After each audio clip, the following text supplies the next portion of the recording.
You're listening to Soap Dirt, the latest in television entertainment news. How you doing, Young the Restless fans? So the showrunner revealed some juicy news spoilers for 2025 about what's going to happen with Ian, Phyllis, Summer, and so many other people. It's Belinda from Soap Dirt. Let's dive into the good, the bad, and the stuff we did not even ask for, but are still going to get this year on the CBS soap. And if you're not following us, please subscribe. Let's get right into it. Let's start with a pile of spoilers for Phyllis Summers. She's clearly out of control heading into 2025. She was snarky to Cricket on New Year's Eve, saying that Danny had dumped her, called Michael a betrayer, basically made everybody at the GCAC party very uncomfortable, even her own kids. And then she stormed out, and Phyllis remains on this same unhinged path for quite a while in 2025.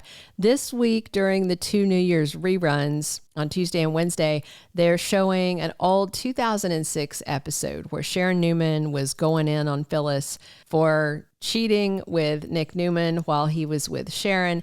And I believe this is because the showrunner wants to remind viewers how contentious these two, because how much they can be, because this goes on in the 2025 spoilers. So one of the really big spoilers from Josh Griffith for the year ahead is that Phyllis and Sharon wind up in a life or death situation together. And in this situation, they reevaluate their relationship, which has never been friendly, definitely always been contentious. And I'm certain that this is caused by terrible Ian Ward and his terrible sidekick, Jordan Howard. I do expect Sharon and Phyllis may have to work together to get out of what situation they're put in, even if they do cooperate long enough to survive.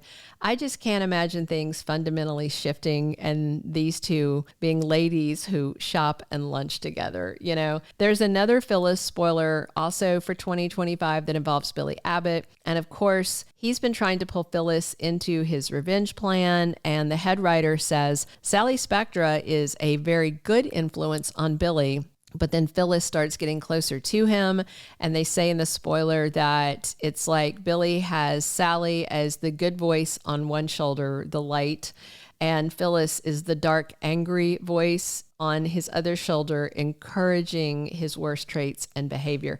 This is the thing they've been teasing for a while, this love triangle. And really, I hope it's less of a love triangle since Sally doesn't deserve that. And maybe it's just Phyllis and Billy in a twisted friendship that is a triangle, like adjunct to his actual romantic relationship between Billy and Sally. We'll find out. The biggest spoilers that I want to talk about is all the Ian Ward stuff. There's a bunch of different stuff. He just drugged Tessa Porter, and Mariah was absolutely stunned to see her adoptive daddy holding her wife outside society. And now, of course, she knows that Ian is not in prison. She's feeling very unsafe.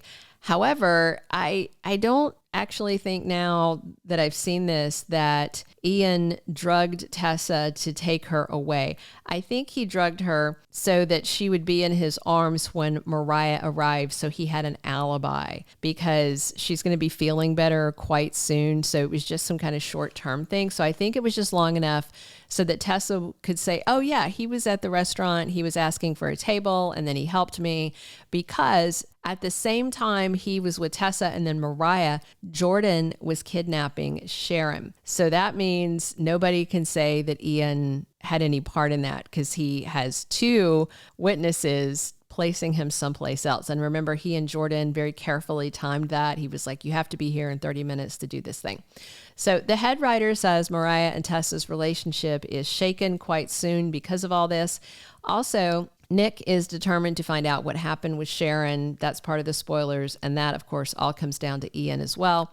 And that pulls Sharon closer to Nick, which is at least a positive side effect of Ian's plotting.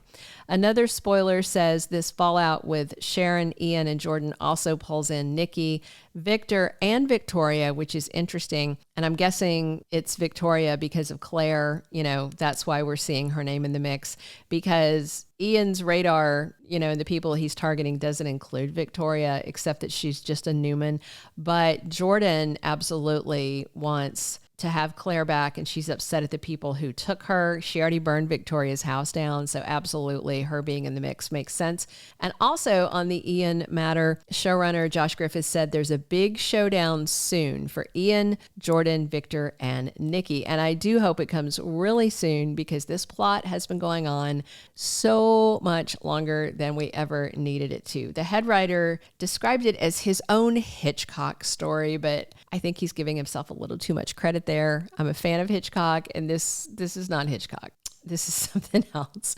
All right, the third set of spoilers we got to talk about are for Victor and Jack and the people they have in common. And of course, in 2025, Victor is not going to stop his revenge plan. He is going to ramp it up. He's still trying to pay Jack back for that whole debauchery incident. And I want to see somebody give Victor a word of the day calendar so he can find a synonym. That's such just a word that I'm tired of hearing. Anyway, the mustache wants to hit Jack where it hurts. And these new spoilers say that that's Victor taking aim at Jabot. And it looks like Victor has somebody on the inside at Glissade, which has now turned into Jabot Classic, that Diane is running. So it's all under the same umbrella, which, effectively gives him an inside man or woman at Jabot. Claire and Kyle are caught in the middle of Victor's revenge game, Romeo and Juliet style, according to the head writer. So he thinks he's Hitchcock and Shakespeare, just to be clear. That's what the head writer thinks. Anyway, Victor definitely does not want Claire with Kyle, and Jack worries that Victor is going to use Claire against Kyle. So he's trying to be cautious. And then because Victor is openly sabotaging the young couple and Jack's kind of on the fence, Sharon Newman decides she is going to take advantage. I predicted this a little while back that she would use Victor's animosity to try and break him up with Claire so she can have Kyle back, and that is manifesting very soon. The head writer says Summer is definitely channeling the worst of her mom Phyllis in these antics. All right, here's a quick rest of the roundup of 2025 spoilers for some other people on Young and the Restless. Daniel really wants closure on Heather's death, and he wants to find a way to fully forgive Sharon so he can move on. Even though she didn't kill Heather, she, of course, framed Daniel and tried to ruin his life, and that's a tough one to get past. And Daniel takes a walk on the emotional wild side, per these spoilers, but not necessarily into a new romance, which is kind of a strange little tidbit. New guy Damien is in town in early January, next week, in fact, and there's some sort of mystery with the Winters family. He is involved with Nate and Devon, and even more so with Lily, apparently. And spoilers also say there may be some skeletons in Audra's past that come into play for her and Nate.